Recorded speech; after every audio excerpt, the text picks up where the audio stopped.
Hey guys, yeah, for today's video, I thought I'd give you guys a recent take which I saw on Rugby Pass involving the Rugby Championship needing Japan and Fiji. I thought I'd give you guys my opinion, but before I do so, definitely click the like button, guys, subscribe to the channel, and let me know in the comments if you agree with this. Do you believe the Rugby Championship needs Fiji and Japan? Let me know in the comments below. But in terms of this, I guess like this article, again, it was only released one day ago, so it's pretty recent in terms of this take.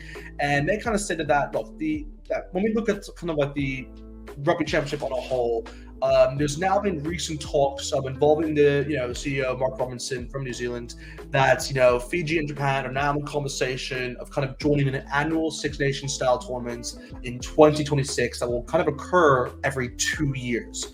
And me and also Rugby Pass here, as it did state that it will be a good move, but they also do believe that it should happen every year rather than 2 years, and that's kind of where we're in agreement. Because to have a competition like this and to involve Fiji and Japan, we shouldn't let it go to waste. I don't think what I mean that we just shouldn't let this be like a 2-year occurrence. We should have it every single year, because the thing is that you have to remember that involving new teams in a competition, particularly with rugby, it takes a lot of time. And if you're only allowing these teams to kind of join once every 2 years, then it gets hard for them to kind of develop over time. So I do believe if this were to happen, that Japan and Fiji should come in.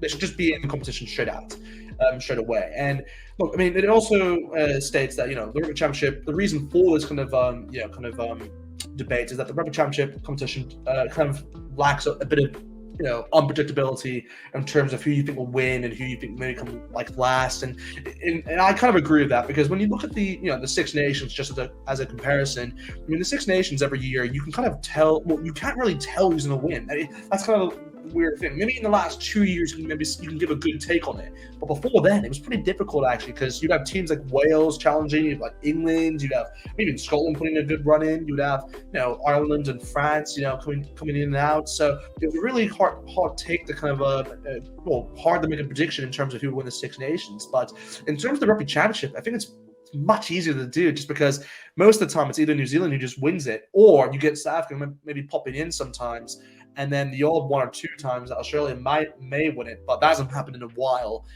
And then of course Argentina still haven't won it. So it's one of those where it is really more predictable in terms of who you can kind of just say who's going to win and who's not going to win for the Rugby Championship. And I believe, by adding both Fiji and Japan, that can kind of make the conversation a bit more interesting and add a bit more drama, you could say. And just maybe have a few upsets in the mix. But again, when you look at Japan, we'll start with Japan overall, because I think that's kind of the way we start with this. Japan, we already know they can offer. They've improved, first of all, since the 2019 Rugby World Cup. Since they hosted, they were absolutely brilliant in that tournament. I mean, they beat Ireland, Scotland. They won the group.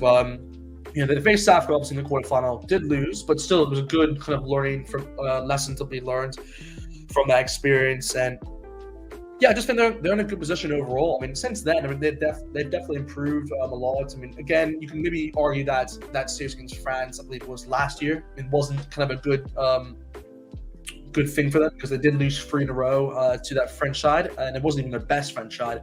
So it shows that there's a long way to go.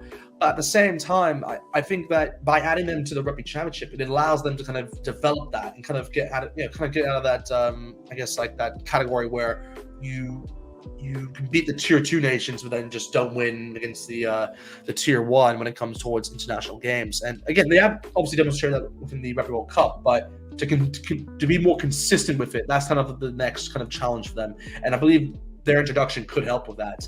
But the other reason why to include Japan, obviously, is just the money. And I'll be very simple with that, guys. It is the money, just because Japan can definitely help the Southern Hemisphere in that aspect, because as we all know, the Northern Hemisphere does have a lot more in the game in terms of being able to attract players from the Southern Hemisphere to the North, as we've seen throughout the last decade, you could say.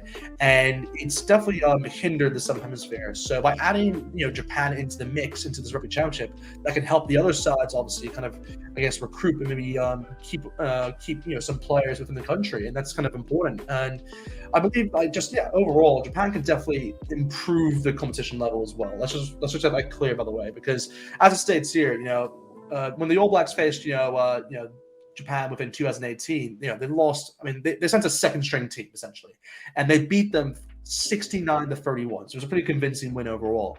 But only recently, fast forward 5 years, and the All Blacks only squeezed a tight 38-31 win. So you can definitely tell that there's been a development throughout Japan in Japanese rugby, and obviously with the players now, with other internationals playing within the Japanese top league, it just improves the development of younger players as well. And it just shows you that Japan, even though they've struggled within test fixtures recently, they have the ability to push stronger sides in the future. But look, when you're going past that, I mean, I guess the example which I'm going to bring up, because it has brought up here, is Argentina, because they're really the first nation that really kind of went from a tier 2 nation to a tier 1. I think that's kind of like that's the way I think about it. And because when they joined the Rugby Championship, I believe, what was it, back in 2011, 12, it was like 11, 12, 13, somewhere around there. Since that introduction, they've been one of the teams. They've been my favorite national team besides the Springboks, of course, who I support. But they've been just a great watch overall, and they've drastically improved. Since they had the Jaguars, of course, from the Rugby Championships that allowed them kind of develop a lot of players there. They played a lot more games against the top tier international sides. They had the Autumn Nations coming along as well, and the Rugby Championship just brought consistent competition against SAFCA, New Zealand, and Australia. So it was good for Argentina. But you do have to remember that when it comes towards Argentina, they took 35 years to register, and 35 years and 30 tests to register, their first one against New Zealand. And it took 9 years of the competition in the Rugby Championship to do so. So even though the development of the Los Pumas has been ongoing, they're still normally finished last within the competition. So it's one of those where if Japan and Fiji were to join, the good thing about having both of them join at the same time is that they can benefit. By having both of them come together, it helps, I guess, the competition for them, because it means that they're not going to be like the only one there that will lose all the games. Essentially, they'll be there to kind of improve each other. That's kind of the way you can think about it. So that's kind of why I like the idea of it. And again, they even said here that the annual competition against New Zealand, Australia, Argentina, SAFCA, and Fiji is an expanded championship and is not beyond the capabilities of Japan. So even Rugby Pass agrees with my opinion there. But I mean, look, when you look at the, I guess, yeah, I mean, I think like they said something here about something similar to what I said. Like Japan and Fiji can benefit from having each other included at the same time, unlike Argentina, who had to suffer beatings for the most part. So it just shows you that by having both these teams join at the same time, it'd be definitely a benefit for this Rugby Championship. But yeah, I mean, look, in terms of a Fiji perspective, I think the main one we have to talk about is Fiji Jura. I mean, they have been a revelation within Super Rugby, and they have just been sensational to watch. And I mean that really because, I mean, you can see their first year they weren't at the heights they are now, but this year they've been brilliant. I mean, they've beaten the Crusaders and Hurricanes at home. I think they've also beaten the Rebels, which just shows you the new heights they've kind of gone since the start of this season's Super Rugby competition. But yeah, it also just shows you that the Fiji have a capability of knocking anyone at home. And Rugby Pass also agrees, as they stated, Fiji has always had what it takes to knock off any tier 1 opponent at home, and given the chance to, they will do so. They're saying that the Wallabies, All Blacks, Springboks will all lose to Fiji at home sooner than predicted, which will be great for the competition and great for Test Rugby, which is the reason why you want to include Fiji. And again, you have to remember that Fiji aren't going to bring that TV, kind of product in terms of like the licensing and all that, but they'll definitely bring a more competitive nature to the competition. I believe they'll bring a more of a competitive balance, which is what you want to see. So Japan brings more of the financial package, you could say, maybe towards the Rugby Championship, whereas Fiji improves the competitive intensity within the competition. So I think both add different elements, but also elements which are needed to make it the best competition in the world. I think that's really, if these two are added, then it gets really good to watch. And that's, again, like you have to remember that Fiji have always had, when you look at the home atmosphere they've had at Fiji Jura, imagine that as a Fiji Test match.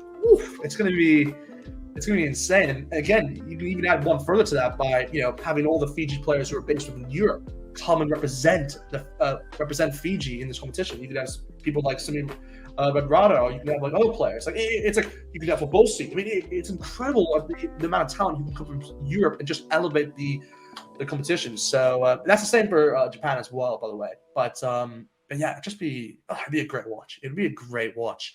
But yeah, in terms of the last thing I just wanted to say on this, because I didn't mention, I just feel it's right to say it, is that in the long-term aim, the long-term aim would actually to be include the US within the mix as well, which it's a hard take because again they are the seventh. They're saying that they could be like the seventh member in this competing rugby championship, and that they could obviously add a lot of commercial aspects towards this competition, which is definitely an obvious because they do have one of the biggest markets in the world. But in terms of adding the US, I'm just not sure if it's the right idea, just because I don't think they're at the level compared to Fiji and Japan. And the only time you could really think about it is maybe after they host the Rugby World Cup in 2032. So yeah, I think it's a long way to go before they're introduced. But man, maybe it is the right decision, just to maybe elevate them in time for that Rugby World Cup. So maybe there's a contrasting opinion there. But yeah, overall, I mean, I'll just do this last thing here because I think it's kind of what sums it up.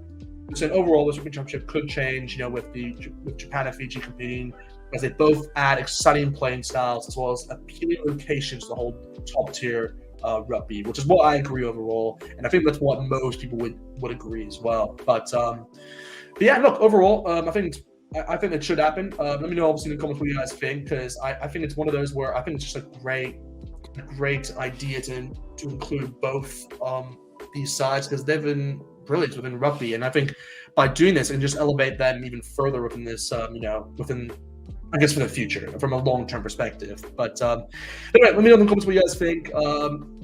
Subscribe to the channel, guys. Definitely love the video, and yeah, guys, I'll see you guys next time. Hey, Bill, I'm in the mood for a switch up. I hit the function, hit the rose till I hiccup. I hit the stage and leave with money that's a stick up. She picture perfect, so I told him I'm a